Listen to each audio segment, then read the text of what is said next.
Boa noite a todos. Que Jesus, nosso divino mestre, amigo, irmão, companheiro, esteja conosco não só agora, mas em todos os instantes da nossa caminhada. Nós vamos falar sobre irmãos invisíveis. E dentro de uma casa espírita, quando a gente fala irmãos invisíveis, logo de início a gente pensa em espíritos. É também, só que encarnados. Então vamos lá. Quando caminhamos pela rua, nós vemos os outdoor, a gente lê o que está lá, vemos os carros que circulam, são bonitos, estão sujos, limpos, não importa. As pessoas andando pelas calçadas, as roupas bonitas, outras mais simples. Nós vamos observando tudo. Entretanto, há algumas pessoas que a gente faz questão de deixá-las invisíveis. Invisíveis, não existem. Normalmente essas pessoas são pessoas pobres, pessoas que passam com suas dificuldades, suas dores, suas tristezas, pessoas que caminham pela rua de uma forma tão dolorosa. E nós as deixamos invisíveis. Moradores de rua, por exemplo, circulam pela rua, normalmente não observamos. E quando observamos, muitas vezes fazemos questão até de virar o olhar para o outro lado, deixá-los invisíveis. E interessante, na Terra, obviamente não há possibilidade, a menor possibilidade de todos nós sermos iguais, em termos de espírito. Por quê? Porque aqui ainda é um planeta de expiação e provas. Significa que estamos aqui corrigindo, nos aperfeiçoando, deixando melhor aquilo que não ficou tão bem feito no passado, não importa se nessa mesma ou se em anterior. Portanto, cada um de nós carrega as suas dificuldades. Como nós carregamos dificuldades diferentes, retornamos para situações diferentes, para nos encontrarmos com problemas diferentes, com tarefas diferentes a serem feitas. Então, quando estamos aqui, obviamente, não podemos estar na mesma condição do outro, cada um carregando a sua dificuldade. Vamos lembrar Jesus há 2000 anos, quando ele disse: se o teu olho for motivo de escândalo, arranca-o. Alguém aqui já viu alguém arrancando o próprio olho? Óbvio que não, Então Jesus, será que mentiu para nós? Não. Quando ele diz, se o teu olho foi motivo de escândalo, arranca-o, se algo te fez perder-se na caminhada, se alguma coisa atrapalhou a tua caminhada, a tua evolução, quando retornar para lá, para outra vida, do outro lado, analisa bem, e ao retornar para cá, como seria bom se a gente deixasse de lado aquilo que nos fez perder na existência anterior. Nós vamos ver, por exemplo, o dinheiro. O dinheiro mal utilizado numa existência, utilizado unicamente para satisfazer os meus desejos, não utilizei o dinheiro de uma forma melhor, bonita. Ao chegar do outro lado, muito provavelmente entendendo que o dinheiro foi motivo de escândalo para mim, me fez perder, é melhor que eu volte sem o dinheiro. É assim. Então esses irmãos, em vários deles, esses irmãos de rua, moradores de rua, têm suas complicações, como todos nós temos. E ao retornar para cá, carregam muitas vezes complicações um pouquinho mais pesadas até. Não é regra, mas pode ser exatamente isso. Então nós queremos que esses irmãos, por exemplo, vivendo na rua, caminhando na rua, de uma forma tão triste, tão complicada, nós queremos que esses irmãos tenham o mesmo comportamento que nós temos. Não dá. Nós queremos, por exemplo, que o morador de rua troque de roupa todo dia. Dá? Não. Tome banho todo dia? Não, não dá. Então, ele nos incomoda. Ele tem hábitos diferentes dos nossos. Então, quando nos incomoda, é mais fácil deixá-lo invisível. Não existe. Deixo de lado, né? Esses irmãos, moradores de rua, eles têm a possibilidade de, por exemplo, ir à noite, sobretudo nas noites mais frias, se bem que aqui no litoral o frio é mais difícil, né? Mas lá em cima no Planalto é outra história. Então, esses irmãos que têm condição de ir, por exemplo, para um abrigo, esse abrigo para eles seria um céu. Por quê?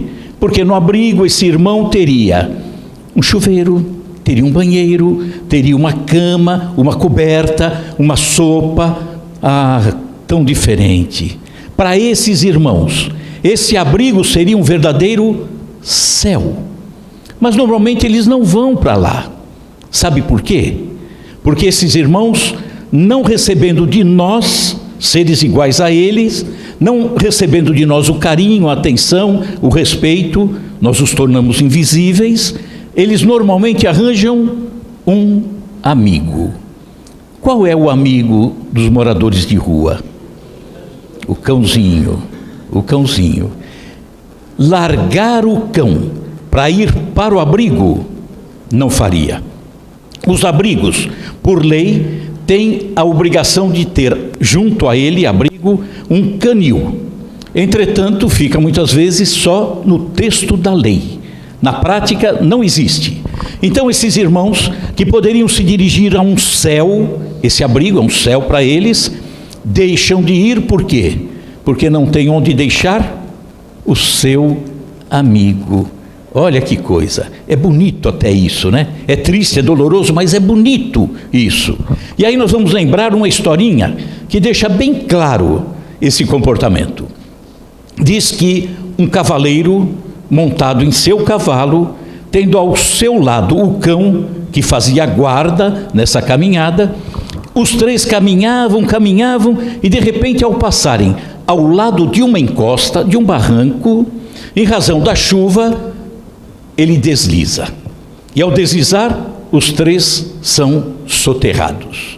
Mas nós sabemos que no momento do desencarne, e até por um tempo depois, muitas vezes não nos damos conta que aconteceu o desencarne. E continuamos caminhando como se nada tivesse ocorrido. Vamos lembrar, por exemplo, do filme Ghost, né? Que dá uma pálida ideia, mas dá. Ele toma o tiro, o rapaz, ele sai correndo atrás do bandido, quando volta, aí ele se vê caído no chão, né? Então, os três caminhavam, cavaleiro, cavalo e o seu cão. Desliza o barranco, os três desencarnam, mas continuam caminhando. Cavaleiro sobre o seu cavalo e o cão ao seu lado. E o sol estava complicado, escaldante, muito calor. Nós sabemos também que espírito não sente sede, né? Mas nós temos sensações em espírito. A sensação da sede, do frio, da fome, do calor. Temos todas essas sensações. E os três, portanto, caminhando sob o sol escaldante, sentiam muita sede. Até o momento em que o cavaleiro vê surgir um belo portão à sua direita. Ele olha pelo portão e ao fundo uma fonte de água cristalina. Água cristalina, pura, toda essa sede que eu tenho é por aqui mesmo. Ele vai até o portão, conversa com o porteiro. Meu amigo, eu vejo lá ao fundo uma fonte de água cristalina, né? Que lugar é este? Aqui é o céu. Céu? Olha, então acho que desencarnei, né? Mas é aquela fonte de água cristalina.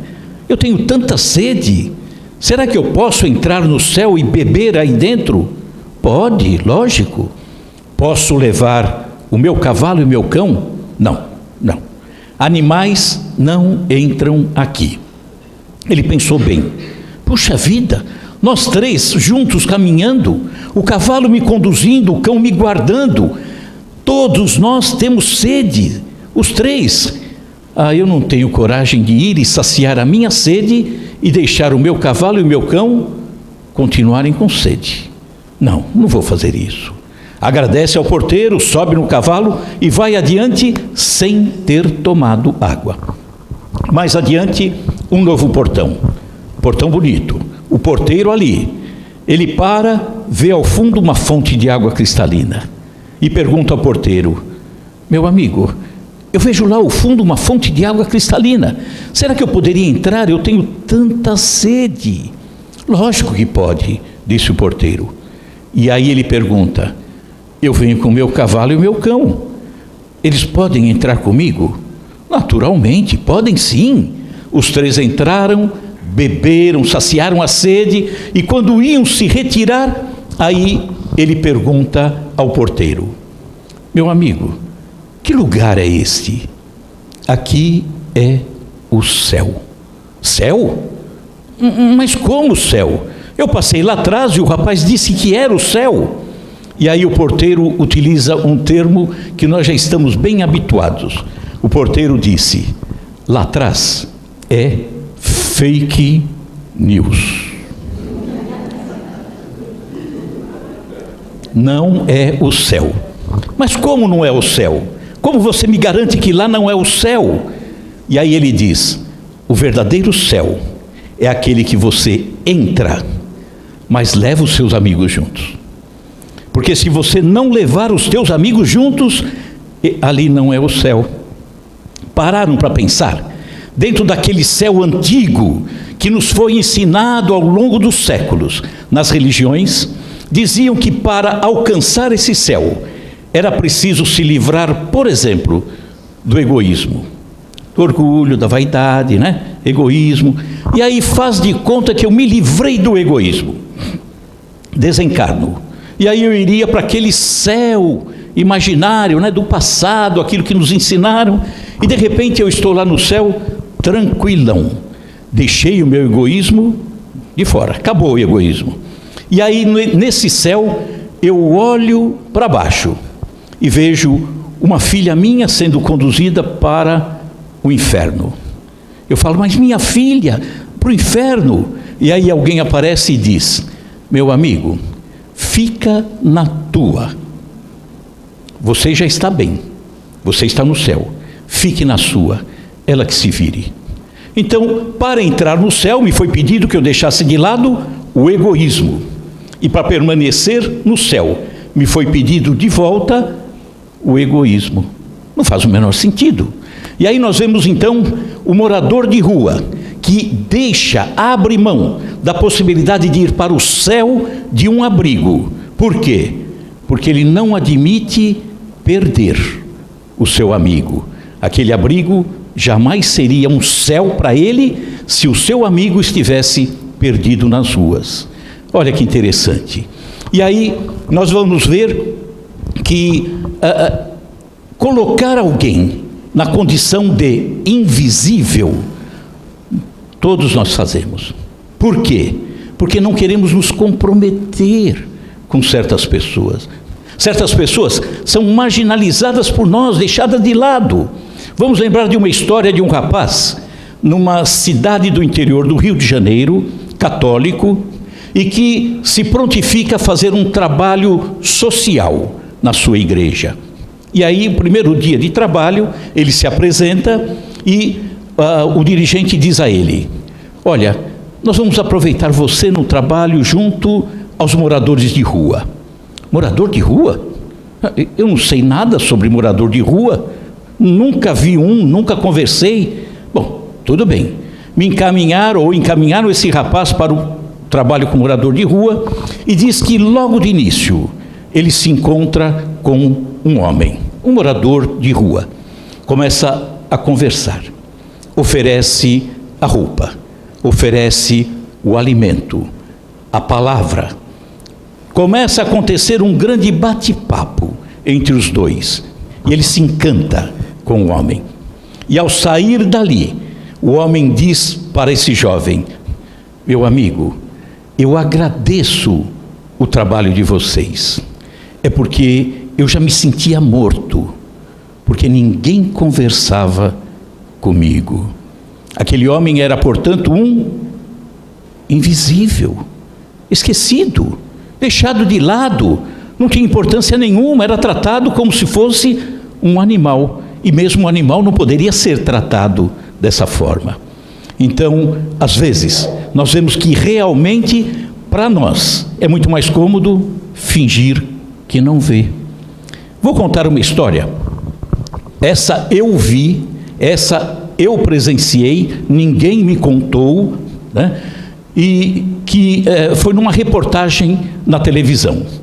Talvez aqui, ao contar, algumas pessoas vão se lembrar.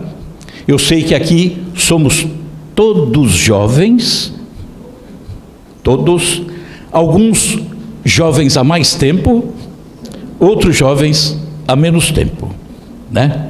Mas todos jovens. Esse programa de televisão, ele se chamava Comando da... Como tem jovem há mais tempo aqui, Sueli?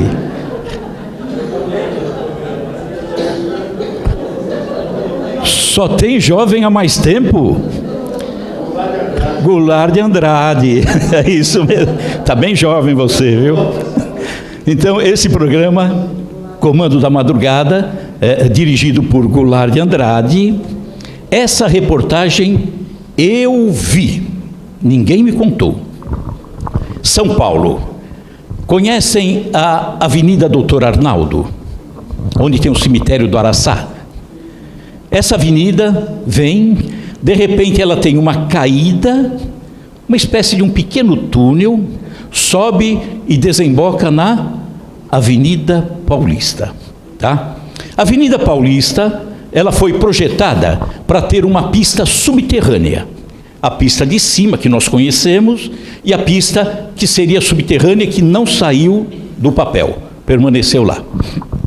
Os moradores de rua ficaram naquela baixada que une a Avenida Doutor Arnaldo à Avenida Paulista, uma baixadinha.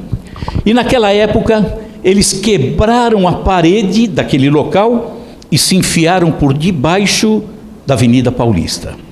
E se enfiando por debaixo da Avenida Paulista, fizeram dali a sua morada. Então eles moravam embaixo da Paulista.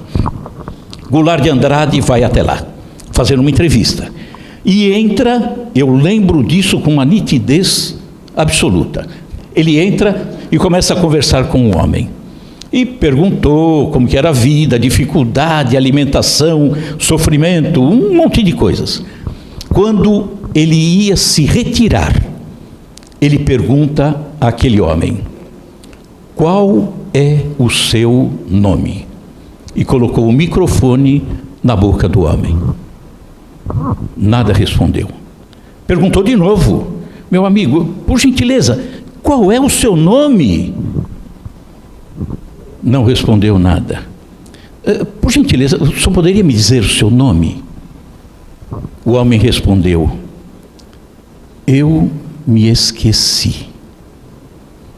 Eu lembro como se fosse hoje. O pessoal que é jovem há mais tempo talvez se recorde desse episódio. O homem se esqueceu do seu próprio nome. Nome nós recebemos antes de nascer. Passamos a vida inteira sendo chamado pelo nosso nome. Até depois de partirmos, seremos lembrados pelo nosso nome. E aquele homem havia se esquecido do próprio nome. Será que há alguém mais invisível do que esse sujeito? Há quanto tempo uma única pessoa não lhe dirigia, talvez, a uma palavra, não lhe perguntava o nome, não falava o seu nome, a ponto dele próprio já não mais se recordar do seu nome? Lamentável. Esse ser não existia. Ele não tinha vida. E assim, nós vemos tantos outros. Essa pessoa, será que estava viva? Não, de forma nenhuma. Não estava viva. Diz um ditado que o homem não morre quando para de respirar. Não. O homem morre quando para de sonhar. O homem morre quando para de se relacionar com as pessoas. O parar de respirar é apenas a queda. Então, esse homem já estava morto há muitos anos. Muitos anos. E será que nós também não fazemos isso às vezes, não por maldade, por descuido? Deixamos pessoas invisíveis. Eu vou fazer uma pergunta. Levante o braço, por favor. Quem sabe o nome do lixeiro que o atende? 1, 2, 3. O restante, pelo menos a fisionomia do lixeiro, sabe? 1, 2, meia dúzia, né? E aí? Ele passa, nós não nos damos conta que ali está um ser humano, né? Não, para mim basta que ele recolha o lixo, não me importa. Pedreiro, será que fazemos assim? Eu preciso que o pedreiro me conserte um piso que caiu. Aí ele vem, executa o trabalho, não perguntei o seu nome, não reparei se o seu olhar está triste, se ele carrega algum problema, se ele está gemendo de dor. Não, eu só sei que ele precisa colocar aquele piso e eu pagar aquilo que eu me comprometi a fazer. Pronto. A mulher que nos atende em casa, a diarista, né? Muitas vezes o marido sai de casa e diz para a esposa: olha, o dinheiro da mulher, ele não sabe o nome, da mulher está aqui embaixo do vaso. E às vezes nem a mulher sabe o nome da senhora que está lá. E às vezes também, na hora de almoçar, nós aqui em casa almoçamos primeiro, você fica para depois. Nós tornamos a pessoa invisível, como se não existisse. Será que exagero? Não exagero, porque eu falo por mim também. Falo por mim. E aí deixamos, por exemplo, o motorista do ônibus. Entramos no ônibus, parece que o ônibus é sem motorista. Que a gente entra, passa, nem um bom dia, nem olhar para o rosto, né? Raras as pessoas que se preocupam um pouquinho. Óbvio que tem, mas a grande maioria passa e nem se interessa pelo motorista. E às vezes é interessante. Por quê? Porque às vezes, um simples bom dia, um simples oi, tudo bem?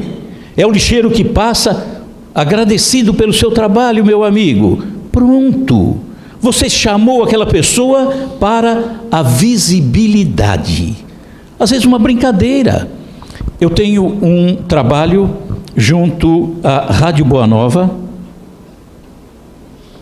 É uma rádio da Fundação Espírita André Luiz. Não sei se aqui alguém ouve, Rádio Boa Nova, é de Guarulhos. Uma rádio só espírita, o tempo todo, 24 horas por dia.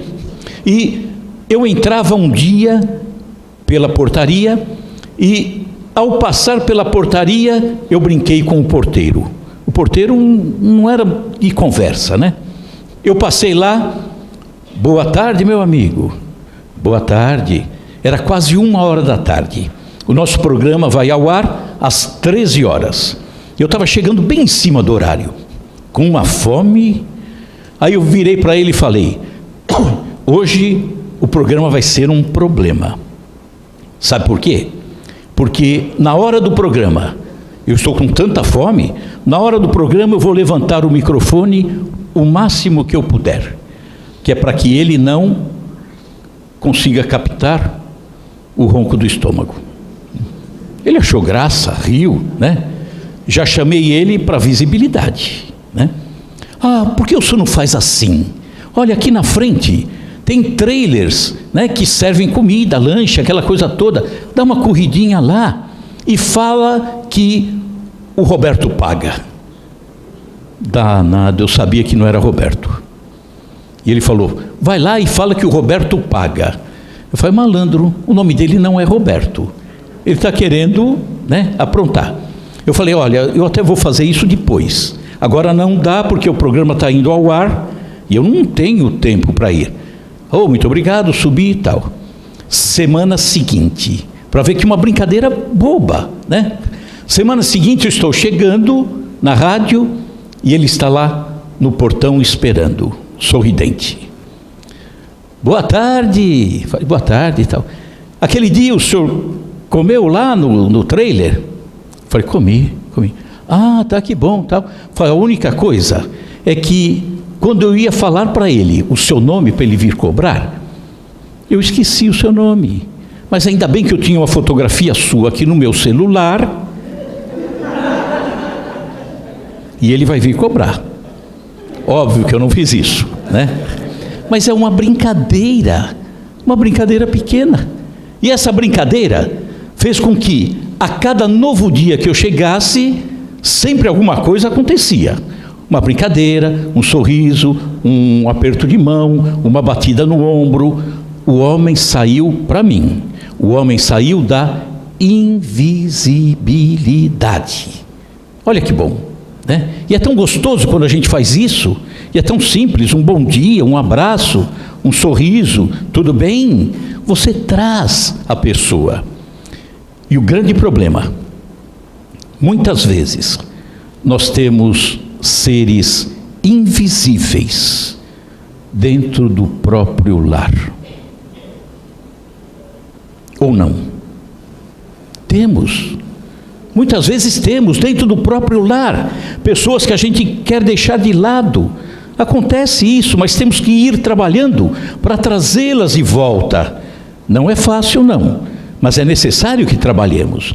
Dentro de um lar é tão fácil deixar invisível, por exemplo, um cunhado.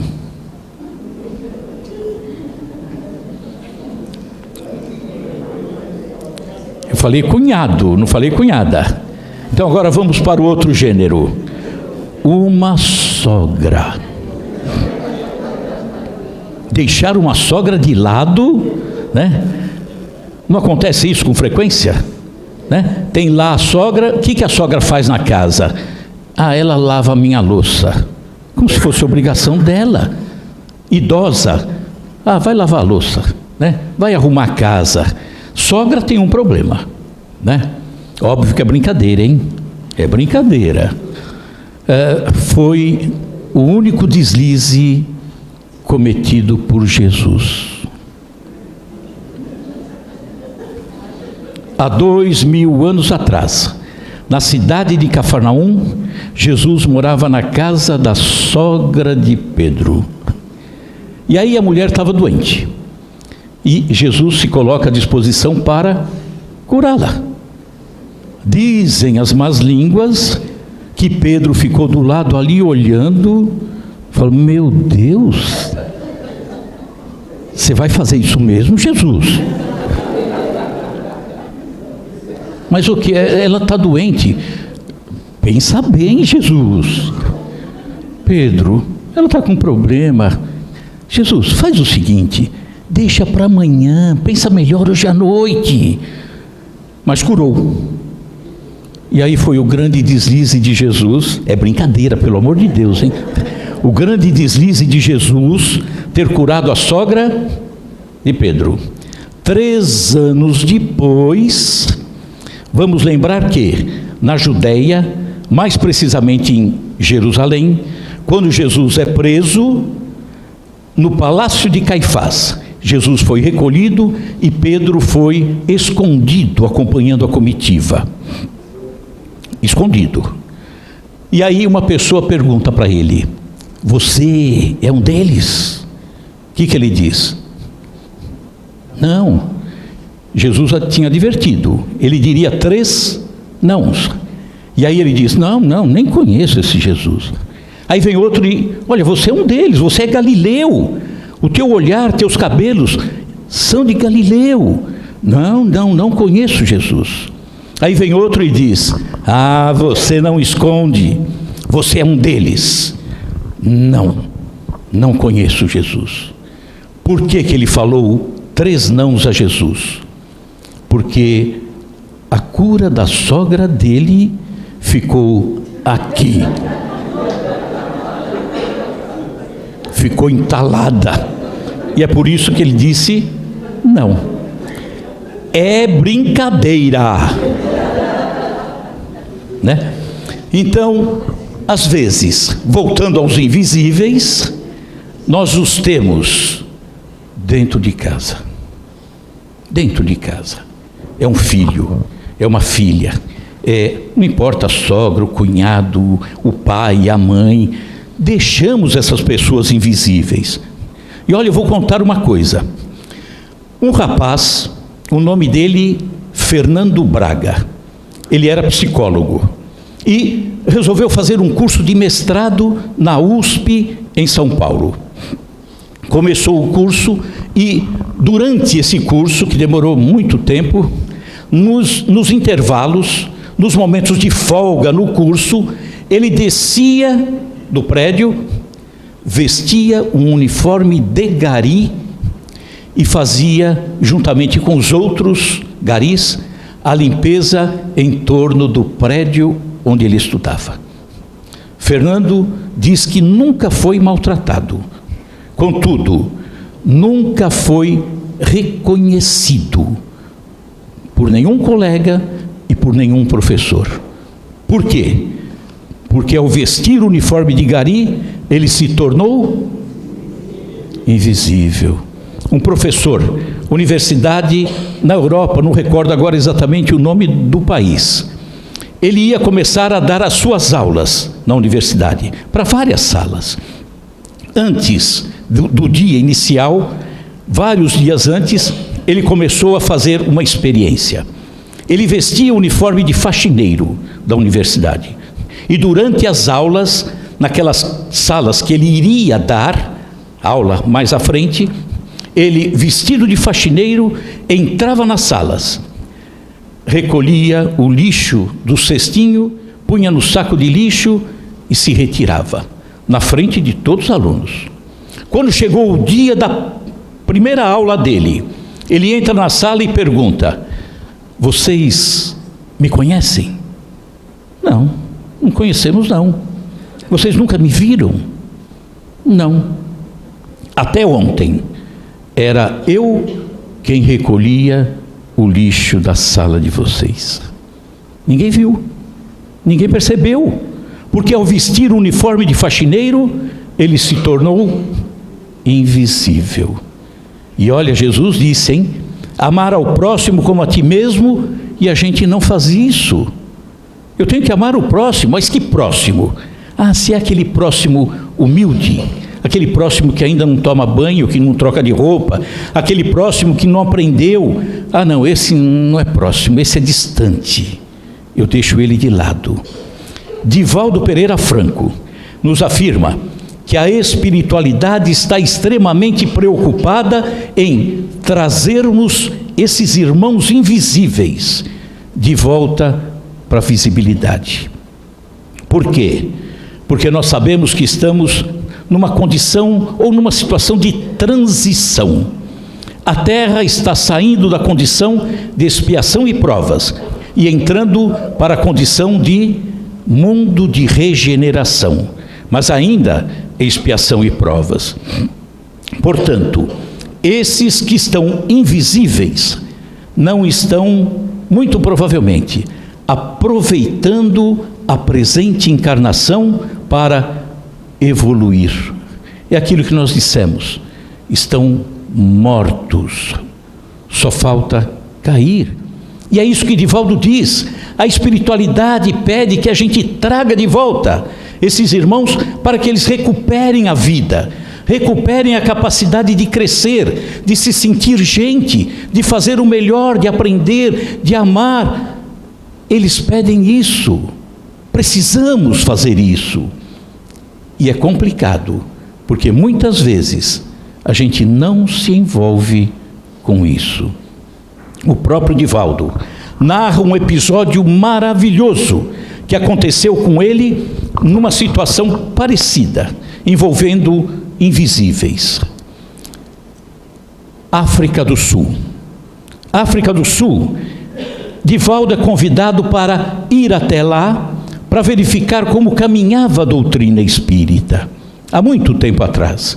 Divaldo vai até lá, essas pessoas que o convidaram eram pessoas de muita posse, muito dinheiro. Convidaram Divaldo, ele foi até lá, viu como é que estava, retornou ao Brasil, passou algum tempo, chamaram Divaldo de volta. As mesmas pessoas, abastadas. E Divaldo vai para a África do Sul. Chegando lá, esses amigos conduzem Divaldo para um hotel, que já não era hotel 5 estrelas, era um hotel Constelação. Tinha tanta estrela ali, porque ele se assusta de ver tudo aquilo. E diz que na manhã do dia seguinte, os amigos que permaneceram também no hotel para acompanhar o Divaldo, para estar junto, os amigos vão até o quarto de Divaldo, batem a porta e o convidam para descer ao salão do café para tomarem a refeição. Desceram. Quando abre a porta do salão, diz que Divaldo se assusta com tanta fartura, né? Nós que temos uma vida mais simples, né? Quando vemos aquela condição de fartura, uma mesa estupenda, aquilo tudo, o que a gente falaria? Nossa Senhora! Ao ver tudo aquilo, e depois ele fala, a gente fala Nossa Senhora, mas acaba tomando café com leite e comendo pão com manteiga. Não foge disso. Por quê? Porque a gente é disso, né? Mas diz que Divaldo é levado a uma mesa, juntamente com esses amigos, e quando ele se senta à mesa, aparece Joana de Ângeles. Joana vem até Divaldo e diz a ele: Divaldo, está vendo aquele garçom? Divaldo olhou: estou vendo. Vá lá e dê um abraço nele. Naquela época, a África do Sul vivia ainda o apartheid, segregação do branco e do negro, coisa estúpida, não faz o menor sentido. Se algum espírita defende isso, é porque ainda não aprendeu, né? Porque somos todos nós irmãos, em qualquer situação, somos sempre irmãos, não existe nenhum tipo de segregação. Mas aí Joana diz a Divaldo: Divaldo, vê aquele garçom, era negro. Por que era negro? Porque o negro servia ao branco. O hóspede era branco, o trabalhador era o negro, né? E Divaldo olha: estou vendo, Joana. Levante-se, vá lá e dê um abraço nele. Divaldo pensou: estou na África do Sul, apartheid vigorando, eu estou na casa dos outros, como que eu vou fazer? Joana, não vai dar. Divaldo, levante-se, vá lá e dê um abraço nele, no garçom negro. Joana, me desculpe, eu não tenho como ir, não vou. Divaldo, levante-se, dê um abraço nele, vai lá, dê um abraço. Joana, não vou. Ponto final, não vou. Divaldo, obviamente, não era racista, né? Mas tem uma forma fácil de explicar o que se passou com ele naquele momento. Vamos fazer um parentezinho. Campo ou estádio do Corinthians. Qual é o nome? Itaquerão. E aí, um jogo no Itaquerão, torcida só do Corinthians. Estádio lotado. Eu passo na frente do estádio com a camisa do Palmeiras. E já sentiram o drama. E aí Joana diz para mim: Adilson, dá uma entradinha. Eu falei: não, como eu vou entrar lá? Eles vão me matar. Adilson, dá uma entradinha. Eu não vou, Joana, não tem como, não vou, né? Mas você não gosta daquelas pessoas? Amo, mas com a camisa do Palmeiras não. Eles vão me matar. Era o que acontecia com Divaldo naquele momento. Divaldo, vá lá, dê um abraço nele, ele é negro, vá lá, dê um abraço. Joana, não vou, não tenho como ir, Não tenho. Mas diz que Divaldo, de repente, se levanta, ia até a mesa para pegar alguma coisa, né? Uma bolacha, uma geleia, um bolo, seja o que for, e dá de frente com quem? Com o garçom. De cara. O nome do garçom era Micombo, negro. Ele dá de frente com o garçom, fala, e agora? O que eu vou fazer? Meu senhor, Divaldo fala para o garçom, eu preciso de um favor seu. Pois não, senhor? É que vocês servem o café muito quente e o leite frio. Eu misturo, fica morno, mas eu adoro café com leite quente. Será que o senhor poderia me providenciar uma jarra de leite quente? Pois não, senhor, providenciarei.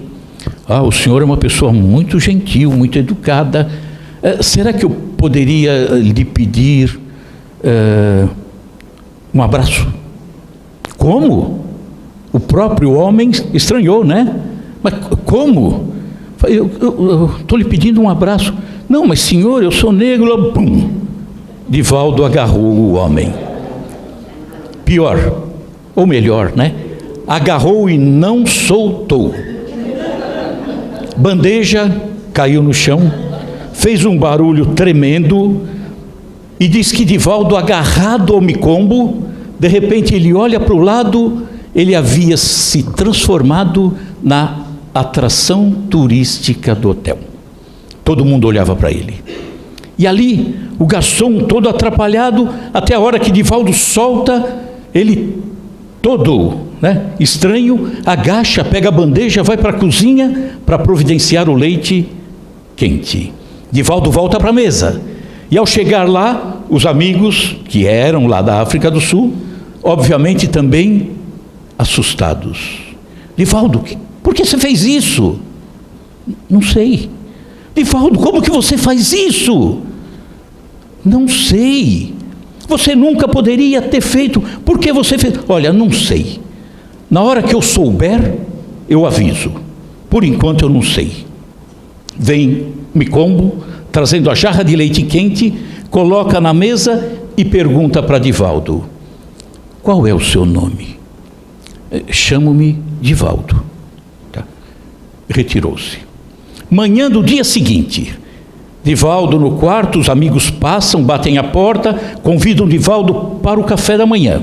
E Divaldo diz: eu não vou descer agora. Eu estou com uma indisposição, não estou bem. Vão vocês. Eu não estou em condições agora. Tudo bem. Os amigos desceram. Quando a porta do elevador se abre, quem estava esperando? Micombo. E o senhor Divaldo? O senhor Divaldo não está bem. Não se sentiu bem, resolveu ficar no quarto. Tudo bem. Alguns minutos depois, batem à porta do quarto de Divaldo. Divaldo abre, era Micombo, conduzindo aqueles carrinhos de hotel, sabe? Aquela loucura, aquele monte de coisas, né? Suicídio para quem tem diabetes, aquilo é impressionante, né? E Divaldo, mas senhor, o que houve? Não, o senhor não pode ficar sem tomar café, disse Micombo. Mas eu não vou ficar sem tomar café, eu não estou me sentindo bem. O senhor não pode ficar sem tomar café. Entrou com o carrinho, e ao entrar e ficar na frente de Divaldo, Micombo cai de joelhos, chorando e agradecendo. Obrigado, senhor Divaldo, obrigado. Divaldo queria levantar o homem, mas não conseguia. Ele se ajoelha na frente de Micombo. E aí Micombo começa a contar. Ontem seria o meu último dia de trabalho nesse hotel.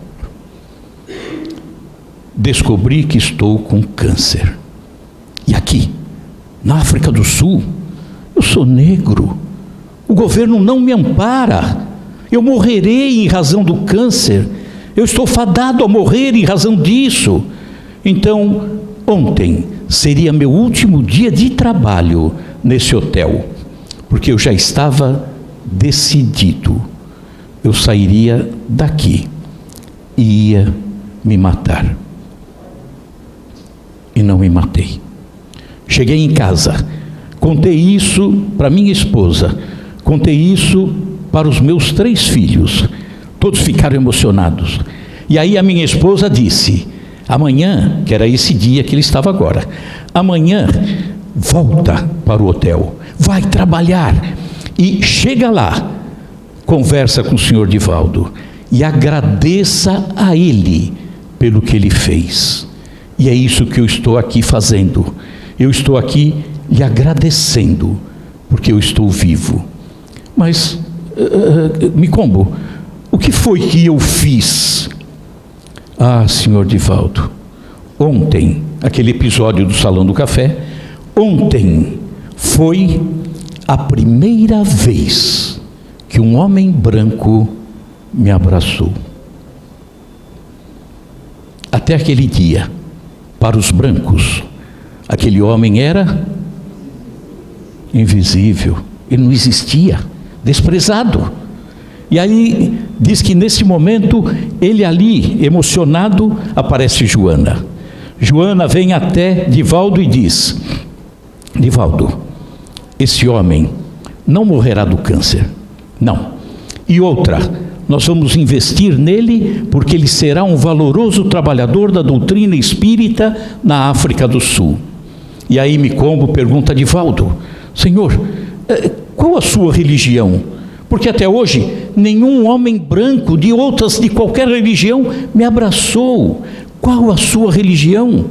E Divaldo diz: olha, se eu querer falar para você qual é a doutrina que eu professo, não serão 15 minutos, meia hora, 1 hora, 5 horas. Poderia lhe mandar livros? Pode. E aí Divaldo se compromete a mandar livros para que Micombo estudasse a doutrina, já que Joana falou que investiria nele para levar adiante a doutrina na África do Sul. Dia seguinte, eles iam sair daquele hotel e Divaldo já tinha chegado com aquele grupo de amigos e falado: pessoal, aquele abraço que Joana mandou dar, agora eu descobri por quê. E explicou tudo, a doença, a dificuldade, a ideia do suicídio, tudo isso. E esses amigos abonados fizeram uma vaquinha. Se bem que vaquinha de rico não é vaquinha, é dinossauro, né? Deve ser uma grana. E aí eles fizeram uma vaquinha, entregaram para Divaldo, e na despedida Divaldo entrega para que ele se curasse. Tempos depois, Divaldo entra em contato com ele, e ele diz: olha, não estou estudando os livros sozinho. Nós fizemos um grupo de estudo, estamos aprendendo e divulgando a doutrina. E outra coisa, senhor Divaldo, a doença está debelada. Isso Divaldo já sabia, né? Joana já tinha fofocado no ouvido dele, então ele já sabia disso. Então, naquele momento, Divaldo teve a certeza de que um abraço salva uma vida. E nós? Um abraço, só um abraço. Não precisou pôr a mão no bolso, não precisou fazer um discurso, não precisou nada. Ele deu apenas um abraço. E às vezes, nós escondemos o abraço, nós escondemos o olhar, às vezes escondemos o sorriso, às vezes escondemos o ombro. Aí ele vem pedir socorro. Não, no meu ombro não. Escondemos tanta coisa. Um abraço salvou uma vida. Uma vez aconteceu na minha casa espírita, Sociedade Fraterna de Estudos Espíritas, no bairro de Pirituba, em São Paulo. Era Dia dos Pais. E nessa manhã do Dia dos Pais, eu estava lá fazendo o Evangelho, a palestra. E, de repente, terminou e eu saí. Eu e uma colega. Para mim é muito difícil, eu não tenho muita sensibilidade, praticamente nenhuma, mas eu tenho uma mediunidade, não sei se aqui tem, não sei se na Baixada existe, lá no Planalto tem, uma mediunidade chamada mediunidade de enrosco. Aqui tem. Aqui, pessoal que pesca no rio. Quem pesca no rio? Ninguém? Já ouviram falar do aguapé? Aquela plantinha que fica na flor da água, que ela vai para a margem direita, se enrosca no capim, aí ela consegue vencer aquele capim, ela e vai se enroscar no capim do outro lado. Quando sai dali, vai se enroscar no capim do outro lado. Essa mediunidade eu tenho. Eu não consigo sair de uma casa espírita rapidamente, porque eu vou me enroscando. As pessoas vão perguntando, eu vou abraçando, vou falando, isso e aquilo. Naquele dia, eu terminei, era Dia dos Pais, terminei a palestra e estava conversando com uma colega, Maria. Aí fechamos a casa e ficamos enroscados na calçada. Não tem jeito. De repente, lá embaixo na calçada vinha vindo um senhor, que está constantemente na nossa casa. E aí, quando ele me viu, ele veio na minha direção e nós fizemos aquilo que fazemos sempre lá na fraterna. Abraça, beija. Não importa se é homem, se é mulher, se é criança, a gente se abraça e se beija o tempo todo. Óbvio, com todo respeito, né? Dentro de uma casa espírita. Ele vem, nos abraçamos, nos beijamos, e aí eu digo para ele, porque preocupado com o enrosco, eu falei, olha, eu vou ter que sair rápido, porque é Dia dos Pais. Meus filhos estão em casa e eu preciso ir. E aí ele me disse, olha, eu mandei um WhatsApp para o meu filho. E eu não sei, ele não recebeu, não retornou, nem abriu. Eu não senti, não percebi se ele tinha alguma tristeza, alguma preocupação, não percebi. Mas falei com ele tudo e ia sair. Na hora de sair, o tradicional, abraço, beijo. Abracei o homem e não larguei. Não sei porquê, mas não larguei o homem. Na calçada, fiquei lá segurando. Pessoal que passava na outra calçada deve ter olhado, pô, aqueles dois velhinhos, sem vergonha essa hora. Também não estou nem aí, né? Só sei que eu fiquei abraçado com ele, senti no momento uma necessidade de ficar com ele. Quando, opa, deixa eu soltar, aí também já é demais. Soltei, ele com a cabeça baixa, chorava e chorava muito. Aí ele olha para mim com um olhar sereno, pegou minha mão, beijou, eu peguei a dele rapidinho, beijei de volta, né? Ele acenou com a cabeça e saiu sereno. Eu não entendi. Primeira coisa que eu faço quando entro no carro é ligar o rádio. Aquele dia não liguei. Eu queria entender e não entendi. Mas percebi que um abraço ajudou demais. Ajudou a ele e ajudou a mim. Queria fazer uma pergunta só para encerrar. Aqui todo mundo se conhece. Todo mundo. Sim ou não? Não? Então está cheio de invisível aqui? Posso propor uma coisa? Se vocês concordarem, óbvio, né? A casa espírita é um lugar especial, que a gente vem aprender, vem ouvir, vem estudar, vem fazer a prece. Como é bom se a gente se conhecesse, né? Que tal um abraço? Mas um abraço, falando o nome. Ó, Pedro, ó, Joaquim, e abraça. Podemos fazer isso? Podemos? Vamos lá então?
Deixa para passar a receita de bolo depois. Deixa para depois. Encerrando então. Semana que vem, vocês estarão aqui.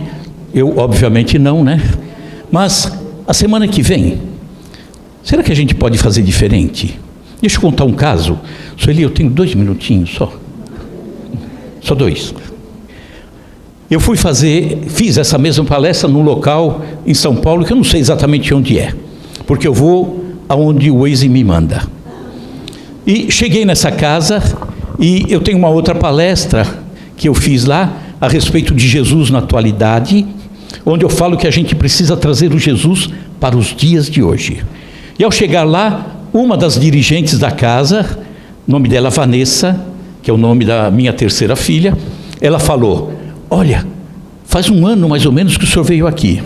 E até hoje, eu e minha filha, quando entramos no carro, a minha filha, por exemplo, pergunta: Jesus já entrou? Ah, já entrou. Ah, então vamos. Ou seja, trazer esse Jesus para todos os dias. É gostoso quando a gente ouve isso e as pessoas estão, né, aceitaram, adotaram, enfim. Essa palestra, aí eu fiz essa, né? E no final, o abraço. E terminou a palestra com o abraço de todo mundo. O dirigente, o nome dele era Elvis. Era não, acho que é, né? E ali eu vi que Elvis não morreu. Pelo menos na casa espírita ele estava lá firme, né? E ele falou: olha que interessante, eu saí de casa hoje vindo para cá, pensando numa forma de fazer as pessoas fazerem uma confraternização, uma aproximação das pessoas. E você vem e fala do abraço e faz essa bagunça toda, né? Todo mundo se abraçando e tal. Aí ele pergunta para o público, né? Pessoal, o que vocês acham de nos abraçarmos toda semana? Todo mundo aceitou. Na chegada ou na saída? Todo mundo escolheu na chegada. Ou seja, passaram a partir daquele momento a se abraçar quando chegavam. Vocês aqui, a semana que vem, pode ser que não vá lembrar o nome de todos. É impossível, né? Não dá. Mas a fisionomia já ficou gravada. Então, em nome de todos, se vocês permitem, se abracem. Se abracem, tá? É uma forma tão gostosa de unir, de não ter invisíveis. Uma forma tão gostosa de dizer: somos irmãos, comungamos da mesma casa, buscamos o mesmo ideal, a doutrina espírita. Então, a partir da semana que vem, por favor, se abracem. Obrigado.